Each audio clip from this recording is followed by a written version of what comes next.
Onel Mala avec cette magnifique chanson-là. Aimons-nous, c'est tellement important. Lorsque tout est parti, il ne reste qu'une seule chose, c'est l'amour. L'amour est plus fort que tout en plus. Donc, très très belle chanson aujourd'hui pour toutes les personnes qui nous suivent et surtout pour la famille ici présente. Hein. Voilà, sur tout le territoire de la télévision togolaise. Je vais dire ça ainsi parce que ici c'est un territoire. Ah oui, c'est vrai. Et puis, on va rester dans ce même amour. Parce que notre invité, la dernière fois, a donné des devoirs, mais les circonstances et les situations n'ont pas voulu accompagner le devoir. Pour ma part, moi je donne mon rendu de devoir en même temps. Tonya, tous les mélos. Il faut voir avec les autres élèves. Moi, les circonstances et les situations n'ont pas voulu accompagner le devoir. Bon assistant que je suis. Faut dire pour toi. Si jamais l'un de vous, madame. Voilà. Sinon, il y a des circonstances. Non. Chacun, non. Chacun n'a qu'à dire pour lui. Chacun n'a qu'à dire pour lui. Donc, avant même de vous dire bonjour, avant même de... Voilà. Donc, chacun va dire comment il a pu faire son devoir. Maintenant, bonjour, pasteur. Bonne arrivée. Bonjour à toutes et à tous. Bonjour. Comment allez-vous ce matin? Bonjour, chers téléspectateurs, téléspectatrices. On est là ce matin avec ce beau chant à tout, avec l'amour. Ouais. L'amour est accompagné des fois de bâtons pour bien éduquer les gens. C'est vrai. Donc, les devoirs seront bien corrigés ce matin. Ah, Seigneur. Aïe. Oui, c'est aussi de l'amour. Oh, Imaginez un papa qui donne des devoirs qu'il ne corrige jamais. C'est pas bien. C'est pas Qui bien. corrige jamais. Comment est-ce que l'enfant va passer du CP1 au CP2? C'est de l'amour. L'amour pur. Alors, on va vous laisser dire bonjour encore une fois et vous présenter vous-même. Alors, chers téléspectateurs, téléspectatrices, ravi de vous retrouver ce matin. Mon bonjour à vous. Je suis Samuel Bécou, plusieurs casquettes dans la vie. Entre autres, sur ce plateau, je suis là en tant que conseiller en finances personnelles. Je suis consultant en orientation des études de carrière. Je suis aussi pasteur et j'aime bien ça. Je le fais avec beaucoup de passion. Entrepreneur, chef d'entreprise, je fais beaucoup de choses dans la vie. Je veux mourir vide. Ça, c'est clair. Vous devez Tout ce que Dieu a sortir. mis en moi, je veux Sauf tout les sortir. coups. Ça, là, il faut partir Les avec. coups, même, je vais sortir ça. Les corrections, je vais les sortir. Et puis, tout va sortir. Alors, avec vous, la fois dernière, pasteur, on avait déjà commencé sur l'intelligence financière. Hein? Oui. Ouais. Et vous nous aviez donné un devoir. Je voudrais déjà voir... Deux. C'est deux. C'est C'est deux. C'est deux. Il y a le noyau. On va et se le budget. comprendre, c'est deux. Il n'y a pas de problème. Bon, donc, c'est fou, hein? Je crois, je sais que le Seigneur n'a point écrit Alzheimer sur ma vie. D'accord. C'est juste que, vous savez, j'ai tellement de choses en tête que Oui. parfois... Donc, je vais vous laisser nous rappeler les deux devoirs. D'accord. Et je vais voir à quel moment les situations n'ont pas permis à ce que les devoirs là viennent vers moi. Le premier devoir consistait à définir le noyau de votre revenu mensuel, par exemple. Si vous êtes sur la base hebdomadaire, vous définissez votre noyau. Mais l'essentiel, comme je l'avais illustré avec la mangue, personne n'a jamais mangé et la mangue, c'est-à-dire la noyau. chair et son noyau, quelle que soit la cruauté de sa faim. Donc, dans tout ce que nous faisons, dans tout revenu qui vient dans notre vie, il y a un noyau à l'intérieur. Quand on l'enlève, on le sème et ça devient un nouveau manguier. D'un nouveau manguier, on va avoir de nouvelles mangues et ainsi de suite, on va avoir toute une forêt, tout un verger de manguiers. Donc, ne mangez pas vos noyaux. C'est ce que j'avais dit. Sortez-les, définissez-les. Donc, là, c'est clair le premier devoir. Et le noyau est là, le noyau de juin. Le noyau de juin est mis de côté. Le noyau de juillet doit être déjà mis de côté d'une manière ou d'une autre pour certaines personnes. D'autres personnes vont mettre ça de côté à la fin du mois. Ok. D'accord? Mais il y a le noyau. Il ne faut pas le manger. Ça ne se mange pas. Le second devoir consiste à établir qu'est-ce qui est assez pour vous pour vivre dans un mois. par exemple, le budget. Donc, on a dit aussi qu'il faut faire cet exercice, définir les lignes de votre budget en termes de ce qui rentre, en termes de ce qui sort. Et ça vous permet d'avoir de la discipline dans votre gestion financière. Et que votre cercle soit fermé, parce que si vous mangez tout ce qui rentre, vous n'allez pas prévoir demain. Vous n'allez pas vous prémunir contre les imprévus de la vie. Vous aurez bien voulu faire cadeau à maman à son prochain anniversaire, mais à la veille de l'anniversaire, les poches sont vides. Y a rien. C'est ce qui m'arrive parce que le prochain anniversaire maman, de cette je famille, t'aime c'est beaucoup, Monsieur Elias. mais je n'ai pas pu acheter cadeau pour toi. Pourquoi? penser à moi. Donc, pour les besoins futurs, vous vous rendrez compte que vous n'avez pas assez de marge de manœuvre parce que vous n'avez pas fait une vie de discipline en budgétisant ce qui doit sortir, ce qui doit rentrer et en planifiant pour l'avenir. Voilà le deuxième, le second. C'est ça que devoir. je dis. Lorsque ça vient Ouais. et que ce que vous devez gérer avec même dépasse ce qui est venu, à quel moment est-ce que vous faites le budget? Lorsque, par exemple, Comme on vous n'est pas devez, honnête, le royaume. je dois 50 000 francs à Émilie et je ne reçois que 20 000 francs. Je dois déjà, j'ai mes propres charges et je dois les 50 000 francs à Émilie, je ne reçois que 20 000 francs. Je fais comment pour préserver, pour faire je fais budget de 20 000 là, comment? Je vais retourner la question autrement. C'est comme vous avez votre petite fille, vous rentrez dans sa chambre, la chambre est sens dessus, dessous. D'accord? En désordre. Comment on fait pour s'en sortir? Qu'est-ce que vous allez dire à votre petite fille? De ranger. Oui, de ranger ses finances ici. Oui, mais je les range comment? Là, je vais donner un exemple palpable. Le budget Comment? vous permet de ranger les finances. Maintenant, si je pars de l'exemple que vous avez donné, ça part toujours de quelque part. D'accord? Il y a toujours un alpha. OK. Quelque part, un point de départ. Donc, ce mois de juillet, je décide que je vais mettre de l'ordre dans mes finances. Je prends un bic, je prends un papier. Qu'est-ce que je gagne? Quelles Qu'est-ce sont qui mes rentre? dettes? Non, je commence par qu'est-ce que je gagne? Parce Ok. que on dépense ce qu'on gagne. OK. Le principe, c'est on dépense une partie de ce qu'on gagne. On ne dépense pas pour dire est-ce que ce que j'ai gagné suffit pour les combler? Parce que j'ai pris à gauche, j'ai pris à droite. Non, mais le principe, c'est je dépense une partie de ce que je gagne. Donc, je commence par ce que je gagne. 1, 2, 3, mon salaire. J'ai une maison que j'ai louée, le loyer de la maison. J'ai un petit commerce, le bénéfice du petit commerce. J'aligne les trois et je fais la somme de mes revenus, de mes entrées. Maintenant, quand j'ai la somme de mes revenus, je définis le noyau que je mets de côté. Wanda, En monde civilisé, tellement. on ne prend pas la mangue comme ça. Et puis on l'attaque. avec les On la mains en même découpe, temps. on la mêle et tout. On enlève bien le sûr. noyau Exact. et puis maintenant c'est bien arrangé dans le plat. Ça donne envie. D'accord? Donc j'ai enlevé le noyau et maintenant je peux répartir les autres loyers, ceci, cela. On dépense, on vit à la hauteur de ce qu'on a. On ne vit pas sous des dettes. Si on vit sous des dettes, ça va être compliqué.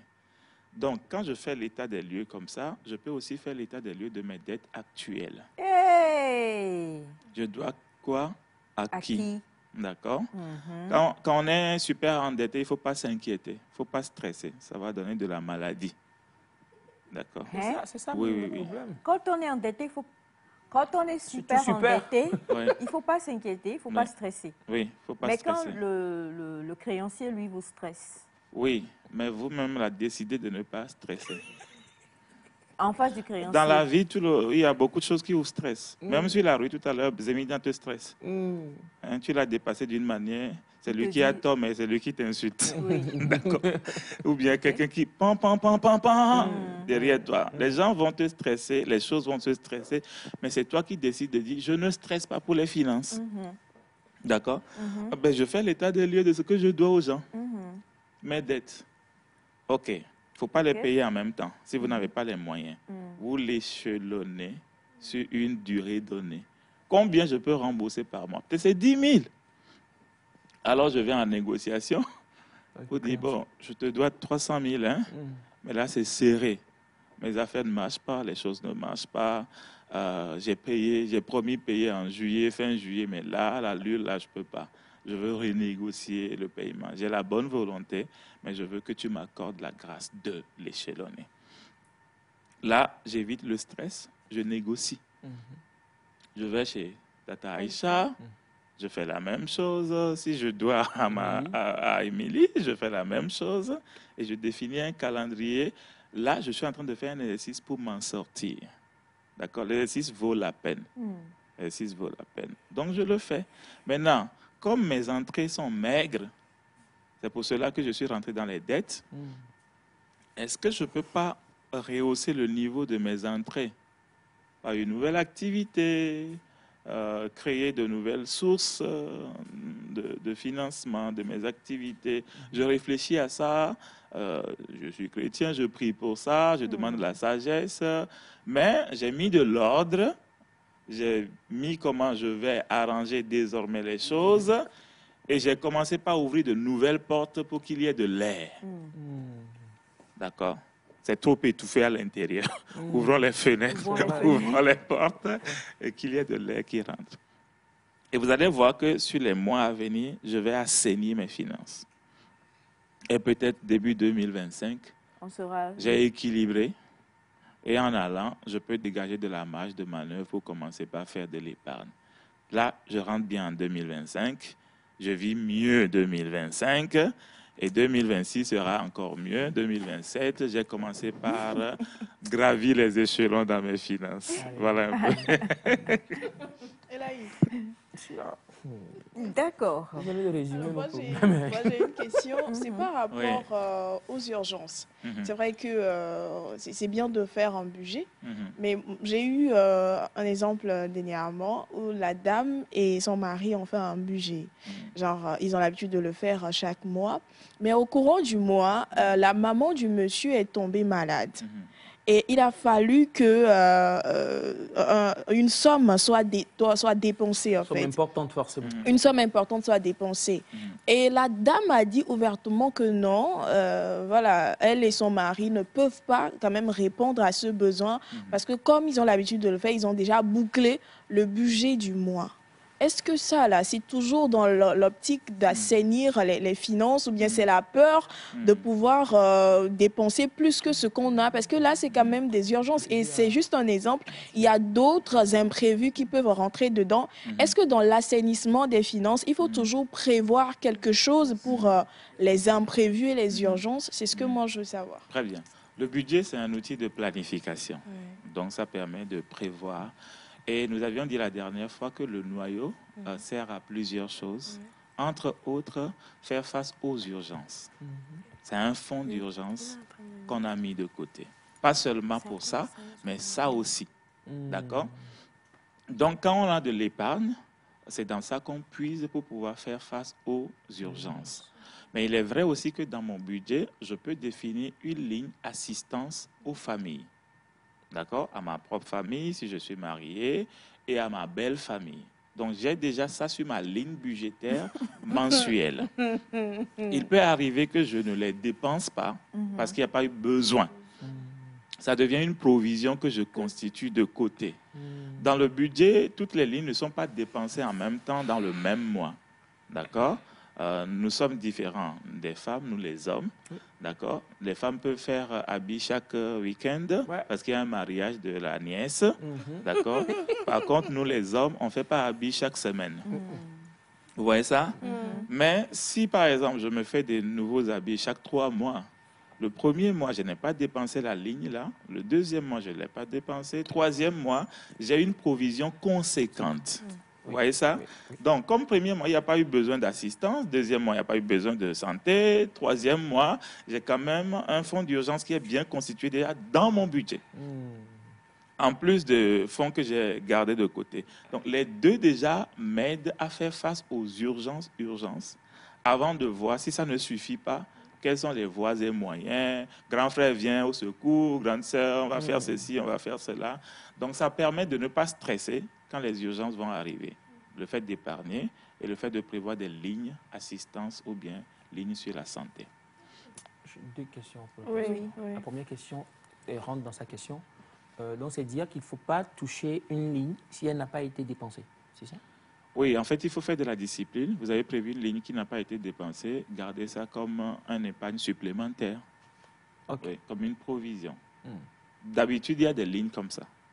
D'accord, il y a des lignes comme ça.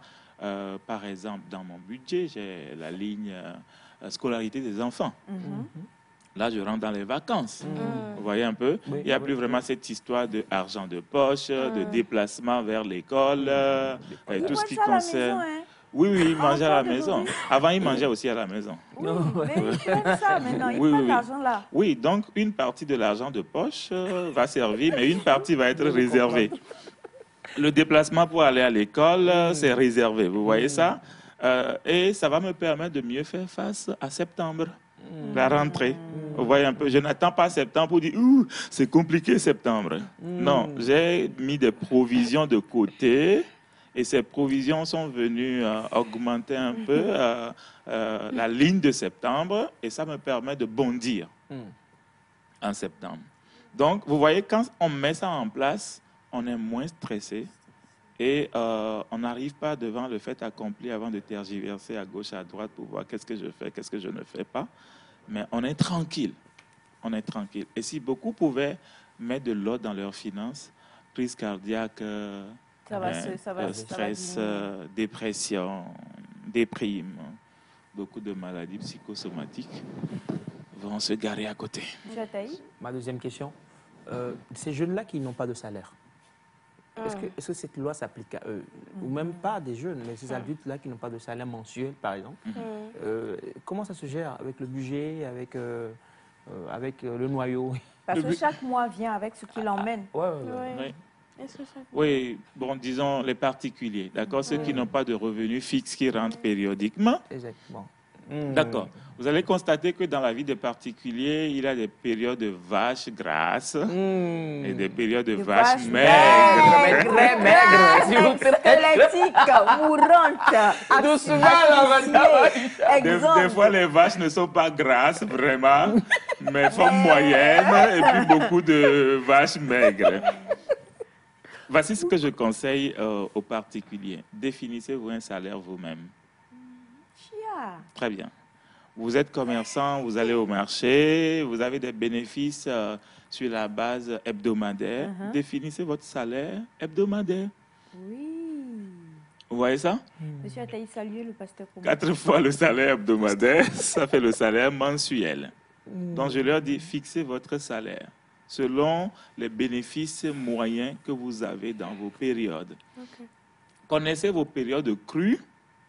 D'accord? Et vos périodes de sécheresse aussi.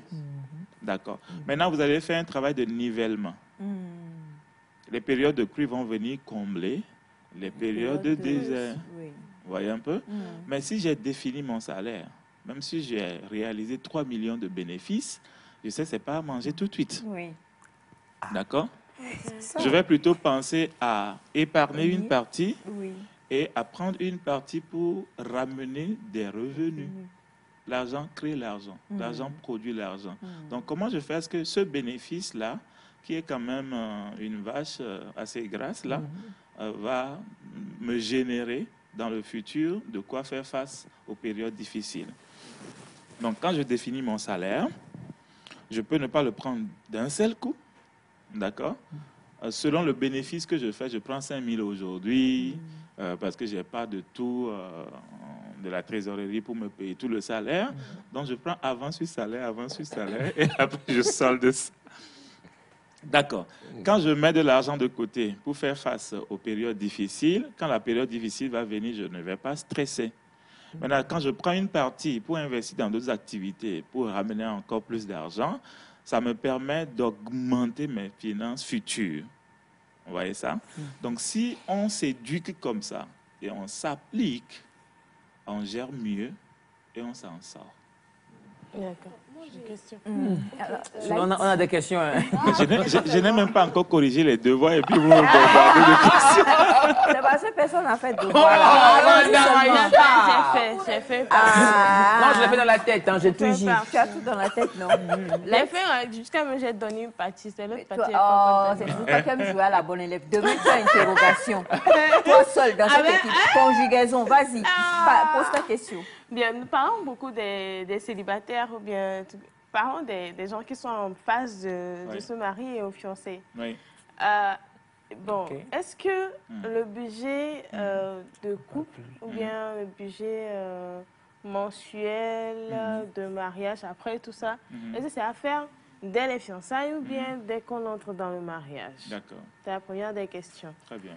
La seconde question, mais quand on veut faire ce budget-là, on se base sur les salaires. Bon, par exemple, si ce n'est que le monsieur qui travaille et que la maison et la madame est à la maison, comment est-ce que ça se fait? Et si c'est de l'autre côté, si les deux travaillent, comment est-ce que ça se fait? Très bien. C'est une très bonne question. Je commencerai par ce principe de deux personnes ne peuvent pas marcher ensemble sans se mettre d'accord. Oui. D'accord? Donc, on n'attend pas de rentrer dans le mariage pour se mettre d'accord. Pendant qu'on se fréquente, pendant qu'on est en amitié, pendant qu'on prévoit de se marier, on se met d'accord. Ce n'est pas seulement sur combien d'enfants on va faire. D'accord? Mais c'est aussi sur comment nous allons gérer nos finances. Quels sont les principes de gestion que nous allons mettre ensemble. Donc, il faut en discuter avant de rentrer dans le mariage. Maintenant, il y a plusieurs types de gestion que les couples adoptent. Il y a des gens qui font du 50-50. Hein, j'apporte le 50%, tu apportes 50%. Il y a des gens qui font au prorata de leurs revenus. Celui qui gagne plus apporte plus. Il y a des cas où une des parties prend tout en charge. Et ça devient lourd. Bon, il y a des cas où on fait du budget commun. Vous voyez, on définit un panier commun. Tout ce qu'on gagne, c'est la famille qui a gagné. On met ensemble, on gère ensemble. Donc, il y a plusieurs cas comme ça. Maintenant, vous choisissez le cas que vous voulez adopter pour votre couple et vous définissez comment vous allez les gérer, connaissant vos revenus. Si quelqu'un travaille, quelqu'un ne travaille pas, comment on le fait? D'accord? D'habitude, on veut que l'homme travaille, même si la femme ne travaille pas. Mais il y a aussi des cas où c'est la femme qui a un revenu régulier, alors que l'homme est peut-être particulier, se débrouille ou attend un lendemain meilleur. Dans tous les cas, tout est dans la communication. Communication des amoureux. D'accord? Des amoureux qui sont tranquilles. Amoureux conscients. Chérie, comment on va gérer nos finances? On se met d'accord. Maintenant, il est important qu'on définisse le budget aussi. Qu'est-ce qui rentre à ce jour de part et d'autre, si vous le voulez? Ce n'est pas tous les couples qui veulent que l'autre connaisse mon salaire, etc. C'est tout un débat.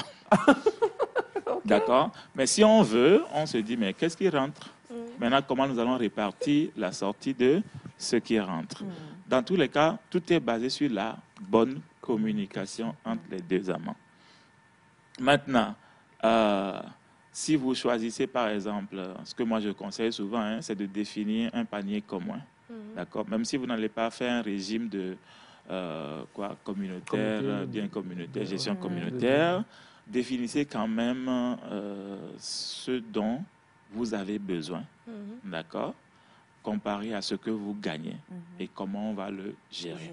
Il y a des gens qui disent, moi je donne ça pour popote, avec tes activités, tu complètes, je m'occupe des factures d'électricité, je m'occupe de factures de loyer, des enfants, de ceci, cela. Vraiment au cas par cas. Oui, au cas par cas. Au cas par cas. Donc il n'y a pas une directive claire que je donne, mais je présente 4 méthodes ou 5 méthodes. Et selon ce que les couples choisissent, on va dans la profondeur maintenant et dans les détails. On leur dit comment s'y prendre. Donc, si vous me donnez un cas typique, je peux vous dire un peu dans les détails. J'ai vu une vidéo sur les réseaux sociaux qui m'a fait rire, où le couple, ils sont devant monsieur le maire et on leur demande communauté de biens ou bien séparation. Et alors, le monsieur, il a le micro. On dit de parler, il refuse. On dit de parler, il refuse. Et puis, il dit, Il dit communauté des biens. Et puis se tourne vers l'Assemblée, il dit moi j'ai quoi? Et puis lui se lève, il rit. C'est que... Lui-même, il sait qu'il n'a rien. Lui-même, il sait qu'il n'a rien, quoi. Il dit communauté des biens. Moi, j'ai quoi? Et puis, il rit. C'est-à-dire qu'on sent que là-bas, là, déjà, là, c'est la femme qui investit et qui prend tout en charge, quoi. Donc, la femme, elle a souri. Et je me rends compte que, comme vous le dites, s'il n'y avait pas eu, à la base, peut-être en amont, une communication, tout le monde sait que, bon, tu n'as rien, c'est moi, présentement, qui vais prendre en charge notre foyer et tout ça. Il ne peut pas réagir comme ça devant la famille, les amis. En tant qu'homme qui, normalement, doit épouser une femme, il ne peut pas réagir comme ça. C'est s'affaiblir quelque part. Mais la il a femme laissé son ego de côté. Voilà, la femme a souri ensemble. Oui. C'est comme il connaissait déjà le sujet. Ouais, il se réjouissait de ça en secret. Et puis le jour-là, il jette le mot. Je vais profiter de ça quand même. Il dit, je vais profiter de ça. Mais ce n'est pas bien. Pourquoi? Dans la notion du mariage, il y a la notion de fusion. Le mariage, c'est une fusion. D'accord? Si vous prenez deux couleurs et vous faites fusion des deux couleurs, vous n'allez pas ressortir avec une seule couleur des deux qui étaient entrées. Vous allez ressortir avec une couleur carrément différente des deux couleurs qui sont entrées. C'est ça la notion du mariage. On se met ensemble, on fait fusion. Mais comment vous allez faire fusion et puis vos finances vont garder leur couleur séparée? Vous voyez un peu? Donc, il y a toujours une fusion à faire. Et un mélange à faire. On définit et puis on malaxe bien et ça donne une jolie couleur. Une dernière question avec toi, ma belle Émilie. Oui, j'allais en venir du côté de nous, les femmes, en fait. Vous savez, notre plus... Bon, ce que moi, j'ai constaté, c'est qu'on aime bien payer ça, acheter ça aussi, cette chaussure et tout. Et puis dans le mois, on n'avait pas prévu peut-être faire une nouvelle tenue, mais là on surfe sur TikTok, on voit un modèle et puis on va au marché, on paye le pagne et tout. Très bien. Comment on va s'y prendre? Est-ce que, vous venez de le dire, que une femme peut faire chaque week-end une tenue, mais des fois ça dépasse une tenue par week-end, ça peut être à deux. Et dans le mois, tu te retrouves au moins avec 4 tenues comme ça, et tu te rends compte que c'est l'habillement qui a bouffé ton argent. Mais quand tu portes, tu te sens bien, voilà, quand nouvelles chaussures. Franchement, comment on doit s'y prendre pour assainir nos finances par rapport à ça? Est-ce qu'il faudra limiter, quand tu vois la tenue que tu aimes, tu dois forcément te faire violence pour dépasser? Comment on doit s'y prendre? Non, c'est pas un péché. C'est pas un péché. Ça, là, c'est un péché, même dit péché mignon. C'est un péché qu'on dit mignon, mais il n'y a pas de mignon péché. L'assistante du pasteur, là, a répondu, enfin, je crois. C'est comme ça, moi, je fais mes devoirs. Hein. D'accord, oui, c'est une réalité, d'accord, et c'est propre à la femme. C'est propre à la femme, on ne peut pas contourner ça. Maintenant, il faut gérer ça, d'accord, avec sagesse. La gestion avec sagesse dit que je définis ma ligne budgétaire habillement. Qu'est-ce qui est disponible pour l'habillement? Je m'en tiens à ça, d'accord. Donc, quand je vois des choses qui me flattent, je me pose la question, est-ce que j'ai de la ligne budgétaire disponible ce mois pour ça? D'accord? Je ne dis pas de s'en priver, mais on peut le reporter sur le mois prochain parce que la ligne de juillet est déjà saturée. Donc, je reporte ça sur août. En faisant ce petit exercice de report, je maîtrise ma gestion financière. Deuxième chose qu'il faut faire, c'est que vous remarquez, hein, la plupart de ces habits ne sont pas portés non plus. Ou bien c'est porté jeté quelque part. D'accord? Donc c'est pas tout ce qu'on désire qui est un réel besoin. Il y a une différence entre les vrais besoins et les désirs, ou des fois même les caprices. D'accord? Donc il faut se poser toujours la question, est-ce que c'est un besoin? Cet habit-là, c'est un besoin. C'est la question que je me pose. Si je regarde dans le placard, dans le garde-robe, etc., est-ce que je ne vais pas trouver quelque chose de chic pour ce mariage-là? Vous voyez ça? Donc, il faut toujours arbitrer sur est-ce un besoin ou bien juste un désir, voire même caprice. Le budget est là pour les besoins. D'accord? Budget est là pour les besoins. Budget est là pour les Elle est besoins. là pour les besoins. C'est une phrase qu'on doit Le répéter. budget est là pour les besoins. Alors, récitation. Le budget est là pour les besoins. Récitation. Le budget est là pour les besoins. On est en vacances, mais la classe est bien chaude ce matin. Major de classe. Alors, donc maintenant, moi, en tant qu'assistant, je vais rajouter quelques petites phrases. Émilie, récitation, le budget est là pour les besoins. Quand la robe te parle, prends le budget, vois, c'est caprice, c'est besoin, c'est choix, c'est envie, c'est jalousie, c'est comparaison, c'est concurrence.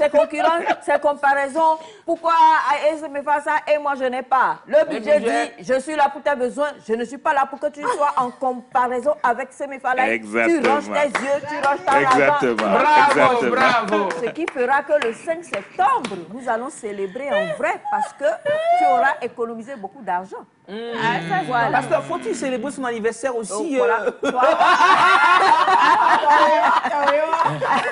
Non, alors ce que nous savons, c'est que nous devons avoir l'un des premiers principes vraiment, quelle que soit la somme d'argent qui vient dans vos mains et quel que soit l'âge, parce que ça nous fait énormément de bien chaque fois que vous venez sur ce plateau. La fois dernière, vous nous l'avez dit, on doit même commencer à to put it in our children, you know. Inculquer ça aux enfants, même aux enfants. L'école est bilingue voilà. ici. Oui, l'école est trilingue, quadrilingue, quadrilingue.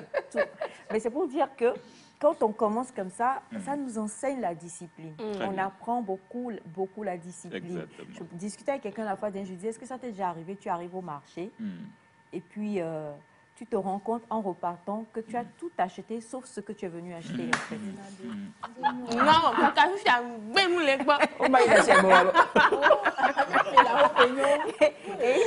Et la personne me disait, parce que des fois, il y a les gens du marché. Avant de t'en rendre compte, tu es emballé, tu vas aller acheter quoi. Donc, voilà, il faut vraiment se discipliner. Et non, mais on va poursuivre. Hein. C'est un combat pour nous-mêmes et pour vous aussi, très chers amis téléspectateurs, parce qu'il faut s'en sortir. Je crois qu'avec vraiment l'intelligence, on peut arriver à s'en sortir comme il le faut. Donc, vu que moi j'ai bien répondu, j'ai été bonne élève, donnez-nous un prochain devoir. Billahi, on va respecter cette fois. Oui, je suis le prochain devoir de ce que vous venez de dire. Avant d'aller au marché samedi matin, d'accord, prenez une feuille, listez ce que vous allez acheter au marché. D'accord? Listez les coûts à peu près de chaque chose que vous allez acheter. Le coût? Oui, c'est-à-dire le prix à peu près de chaque chose que vous allez acheter. Vous voyez que l'estimation fait 15 000. Vous voyez ça? Prenez 20 000 dans la poche. Allez au marché. 20 000 cash. Le reste, un peu d'argent peut être sur T-Money. D'accord? Ou sur votre carte bancaire. Mais allez au marché avec 20 000 francs et la liste. La liste. Vous reviendrez discipliné. Amen. J'adore. Donc, c'est ça mon prochain devoir. On va essayer. Mais parce que des fois, quand on va avec... moi, je partage une expérience personnelle. Tu vas et tu dis à la personne, Galen Olejo, tu cours, tu reviens. Tu reviens. Moi, j'ai déjà fait ça. C'est notre niveau. Oui, et tu retournes. Donc, cette fois-ci, ça, c'est à haute dose. On va changer. Nous tous, on va changer. Donc, liste pour aller au marché. Et puis, on va revenir avec le témoignage de nos listes et de ce qu'on a dépensé. Voilà. C'est le devoir. En fait, si vous vous coupez la sauce, d'accord, ça va vous aider. Si vous prenez 100 000 francs, vous allez au marché, vous allez dépenser les 100 000. Mais si vous prenez 20 000, vous allez vous limiter aux 20 000, quitte à reporter le reste des achats sur samedi prochain. Et c'est une bonne discipline de reporter. Samedi, vous n'allez pas aller forcément au marché. Vous allez reporter sur l'autre samedi. D'accord? L'argent est resté et la fin du mois s'est approchée aussi. Et vous avez plus d'argent à la fin du mois. Voilà, merci infiniment. C'est comme toujours, hein, pour vous recevoir sur ce plateau, nous édifie énormément. Et ils sont nombreux, comme toujours, à demander comment faire pour pouvoir faire une formation auprès de vous. Je crois qu'aujourd'hui, là, on va laisser un numéro, si c'est possible. D'accord. Je laisse le numéro professionnel. C'est le plus 228 90 02 22 26. 00228 90 02 22 26. Quand vous entendez ce numéro-là, c'est un numéro financier. 00228 pour ceux qui sont à l'extérieur, 90 02 22 26. Ou alors, pour nous qui sommes ici, 90 02 22 26. On va vous enseigner à faire les listes pour pouvoir acheter, même si c'est 500 francs vous voulez, là, vous allez emmener sur le marché. On va se discipliner. Surtout pour les jeunes mariés aussi. Surtout pour les jeunes mariés. On va devenir tous riches en 2025. Extrêmement riches, grâce à la discipline. Amen. Bravo pour les bonnes intentions. J'attends les actes. Oui, non. Oh, vous avez entendu, hein? Voilà. Nous avons entendu. Nous allons raccompagner le pasteur avec la récitation. Émilie? Le budget, c'est pour les besoins. Non, quoi? Non. Récitation. C'est sans conviction, cette récitation-là, déjà. Récitation. Voilà, le budget. Le budget, c'est pour les besoins. Et non les caprices. En te pointant du doigt. Récitation. Mon budget. Mon budget, c'est pour mes besoins. Voilà.